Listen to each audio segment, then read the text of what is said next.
এখন কিউসি চলতেছে, কিছু কিছু প্রবলেম যেটা একটু ছ্যাঁচা ট্যাঁচা খাইছে এগুলো আমরা সরাই ফেলতেছি, আর যেটা ফ্রেশ আছে এটা আমরা পানিতে দিচ্ছি ধোয়ার জন্য। আমরা এভাবে করে কেটে নিচ্ছি, কেটে পরের কাজ হচ্ছে এটাকে সেদ্ধ করা। সেদ্ধ বলতে কি আমরা এটাতে কিন্তু কোনো পানি ইউজ করতে করা লাগবে না, এটা আপনি জাস্ট বার্নারের মধ্যে দিয়ে দিলে হবে, সে অটোমেটিক পানিটা নিয়ে নেবে। ঠিক আছে, এটা এভাবে করে বার্নারে দিয়ে দিলে হবে, আরও পানিটা আস্তে আস্তে বের করে নেবে। তো আমরা টোটাল 42-43 কেজির মতো নিচ্ছি এটাকে সস বানানোর জন্য। এই পানিটা আস্তে আস্তে টেনে যাবে, আমরা ওইটাও কিন্তু এই পাতিলে দিয়ে দিতে পারবো।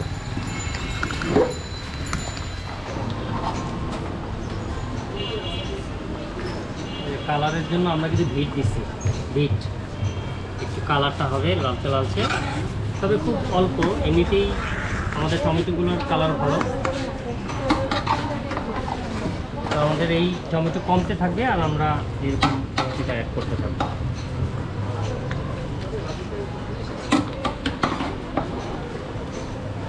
ফোন দিয়ে লাইছো,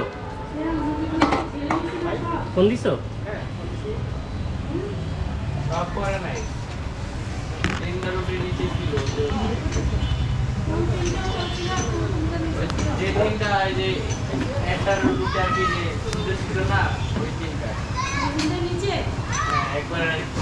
এই পানিটা কিন্তু টমেটোরই পানি, এই সব টমেটো তো এখানেই না? হ্যাঁ, এই তো আর একটু সময়ের মধ্যে এটা পুরোটাই হয়ে যাবে।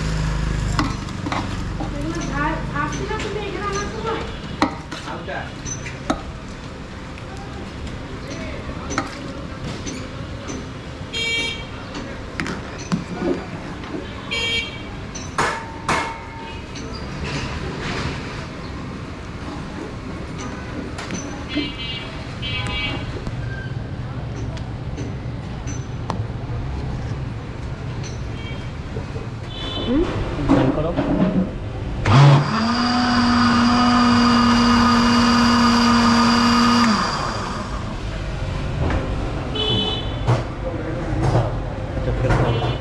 ডাস্টবিনটা বাবা, ডাস্টবিনটা একটু দিতে পারো আমারে? তোমার ডাস্টবিনটা একটু দিবা? ভিডিও নিও না, অফ করো না।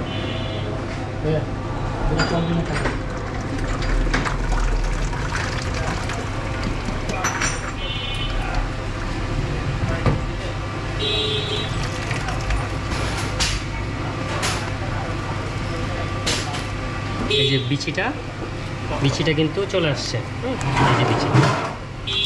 এই যে বিচিটা কিন্তু পড়ে নাই, বিচি আর হচ্ছে চোকলার যে অংশটা এটা কিন্তু চলে আসছে।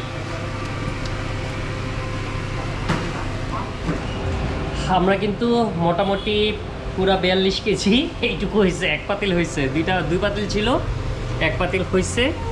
তো এই হচ্ছে, এই যে দেখেন, এই যে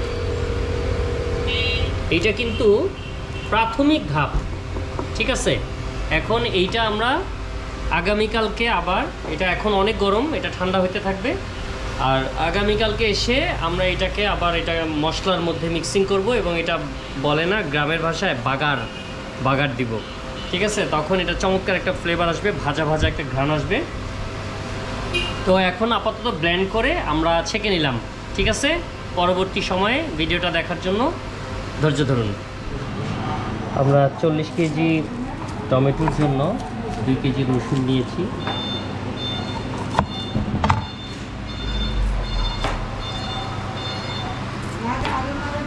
আর সাথে 1 কেজি পেঁয়াজ কুচি হবে, এগুলো সব কুচি করতে হবে।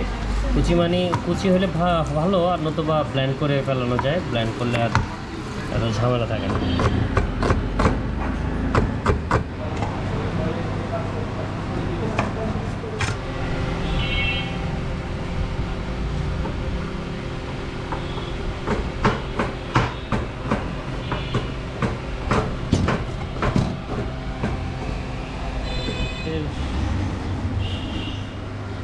ক্র্যাশ করা কিন্তু হয়ে গেছে, আমরা সব ব্লেন্ড করে নিছি, আর এখন আমাদের এটা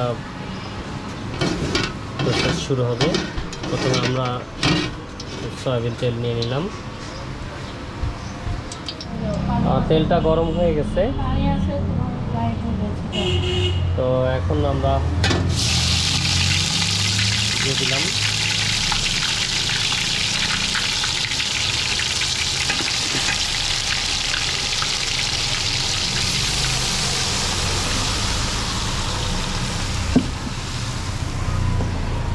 এখানে পেঁয়াজ, রসুন, আদা, এই 3টা সাদা মশলা দিয়েছি।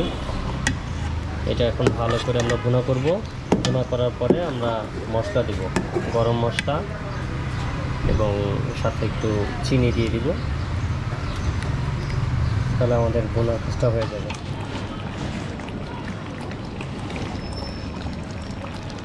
ছিটতেছে খুব, ভাজতে হবে, একটু লম্বা সময় ধরেই ভাজতে হয় এটা। আর একটু ঘন ঘন নাড়াচাড়া করতে হবে, নাড়া দিলে নিচে লাগার সম্ভাবনা থাকে না।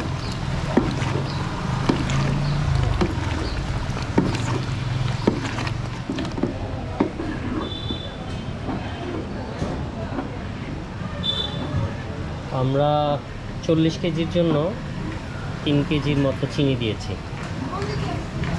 আর আপনারা দেখতে পাচ্ছেন যে এটা মোটামুটি লাল হয়ে গেছে।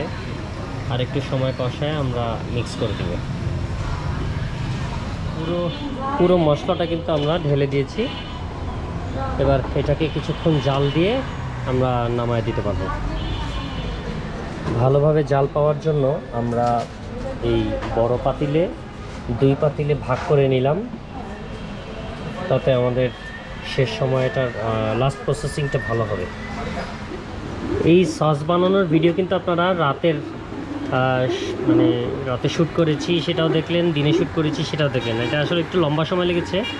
আর আমাদের রেস্টুরেন্টের অন্যান্য আইটেম করার জন্য আমাদের লম্বা সময় আমরা শেষ করতেও পারি নাই, একটানা সসটা বানানো শেষ করতে পারি নাই। তো যেটা দেখাচ্ছি যে এটা একটু ঘন হওয়ার কারণে আপনি কিন্তু এটা ছেড়ে যেতে পারবেন না। এটা কিন্তু আপনার অনবরত এরকম নাড়তে হবে, আর নতুবা নিচে লেগে যাওয়ার একটা সম্ভাবনা। আর সসটা হবে কিভাবে সেটা আমি বুঝাই, মানে কখন শেষ হবে সেটা হচ্ছে যে আপনি সসটা যখন উঠাবেন দেখবেন এই জিনিসটা, ওই যে পানির যে অংশটা আপনার কিন্তু ছেঁকে ছেঁকে কিন্তু নিচের দিকে পড়ে যাচ্ছে, এই যে একটা হালকা গ্যাপ হয়ে যাচ্ছে। তো যখন এটা দেখবেন যে উপর থেকে নিচ পর্যন্ত সব এক লেভেলে সসগুলো থাকবে, এরকম ছাঁকড়া হবে না, তখন ভাববেন যে এটা কমপ্লিট। ঠিক আছে, তার মানে এটা এখনও কমপ্লিট হয় না, এটাতে পানির অংশ আছে। আমাদের সস কিন্তু হয়ে গেছে মোটামুটি বলা যায়। এবার এটার ঘনত্বটা একটু দেখেন, এই যে,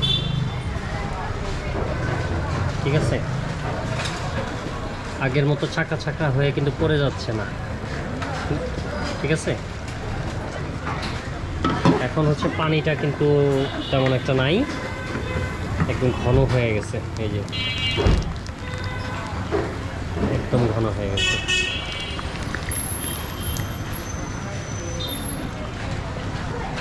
ঠিক আছে, আমাদের সস মোটামুটি কমপ্লিট। তো এই হচ্ছে আমাদের ভিডিও।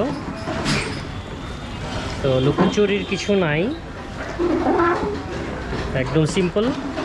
কিন্তু আসলে জাস্ট আপনাদের ছোট করে একটু করে দেখাতে পারলাম না, মানে ছোট কড়াইতে নিয়ে অল্প কিছু দেখাতে পারলাম না। আমাদের একটু পরিমাণে বেশি লাগে, যার কারণে আমরা এভাবে করে বানাইলাম।